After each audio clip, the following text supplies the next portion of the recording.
Hello, हम Siddharth Rai Mangla from stock box. Options की इस सीरीज में हमने हमारी लास्ट वीडियो में ऑप्शन ग्रीक्स के बारे में पढ़ना शुरू किया था और हमारा पहला ग्रीक था डेल्टा।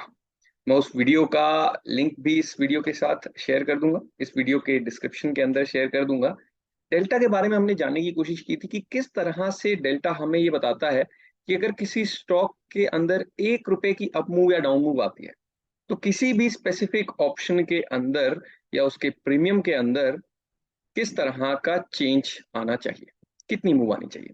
ये हमें बताता है हमारा डेल्टा ऑप्शन ग्रीक ने। एक एग्जांपल लिया जिसमें हमने रिलायंस की कुछ 100 पॉइंट्स की मूव के ऊपर एक कॉल को उठाया और उसकी मूव को कैलकुलेट करने की कोशिश की। आज हम एक कदम और आगे चलते हैं और हम देखते हैं कि अलग अलग स्ट्राइक प्राइसेस के लिए डेल्टा की कैलकुलेशन किस तरह से होती है, डेल्टा की वैल्यूज कैसे कैसे होती है। तो इसके लिए सबसे पहले यहाँ पर हमने देखा था कि कॉल के लिए, कॉल के केस में डेल्टा की रेंज 0 से 1 तक की होती है एंड पुट के केस में डेल्टा की रेंज 0 से -1 तक की होती है, क्योंकि पुट की जो मूवमेंट है वो हमेशा स्टॉक से उल्टी होती है। तो दिस इज क्वाइट ऑब्वियस। ठीक है, अब डेल्टा अलग अलग स्ट्राइक प्राइसेस के लिए कैसा होता है, इसके लिए हम सभी जानते हैं कि ऑप्शंस को हम 3 कैटेगरीज के अंदर डिवाइड कर सकते हैं। सबसे पहले ATM options, at the money options, OTM options, out the money options, और ITM options, in the money options. हमने उस दिन जो एग्जांपल लिया था कि रिलायंस का प्राइस 2400 चल रहा है और 2400 वाले कॉल ऑप्शन को ही हमने उठाया और इसका डेल्टा हमने कितना लिया था, 0.5 का। इसके पीछे एक रीजन था। रीजन ये था कि क्योंकि एक एटीएम का डेल्टा था, एटीएम की स्ट्राइक प्राइस थी, तो एटीएम का डेल्टा हमेशा, कॉल और पुट को हम अलग अलग ले लेते हैं, 0.5 होता है एंड पुट के केस में -0.5 ऑब्वियसली।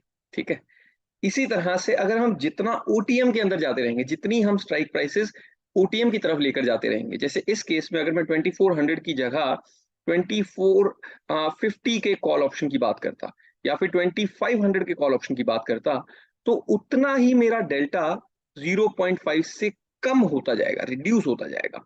जितना मैं दूर जाता रहूंगा, 0.4, 0.3, 0.2, 0.1, इस तरह से मेरा डेल्टा कम होता रहेगा। और पुट के केस के अंदर हमारे ओटीएम के ऑप्शंस कौन से हुए, जैसे यहाँ पर 2400 है अगर रिलायंस का प्राइस, तो पुट के लिए 2300, 2200, ये strike prices out the money हुए।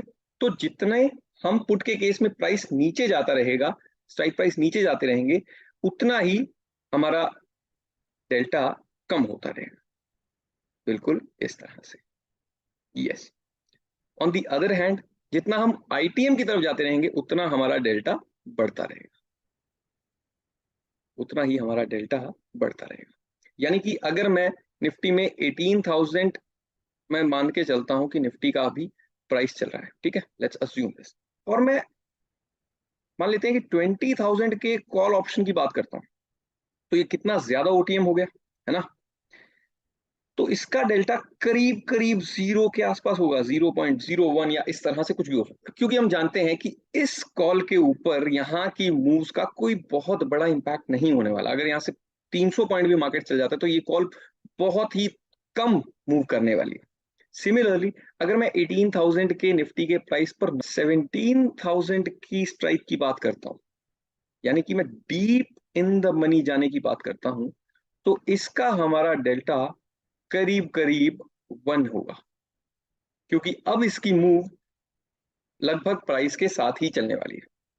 तो इस तरह से स्ट्राइक प्राइसेस के बेसिस पर डेल्टा की जो वैल्यूज हैं वो 0.5 से कम या ज्यादा हमें देखने को मिलती है। तो जहां पर भी कभी आपको आईटीएम ऑप्शंस देखने को मिले, वहां पर आप सीधा अज्यूम कर सकते हैं कि इनका डेल्टा ऑब्वियसली 0.5 से ज्यादा होगा। और जहां पर भी हमें ओटीएम के ऑप्शंस देखने को मिले, वहां पर भी हम सीधा अज्यूम कर सकते हैं कि हमारा डेल्टा 0.5 से कम होगा।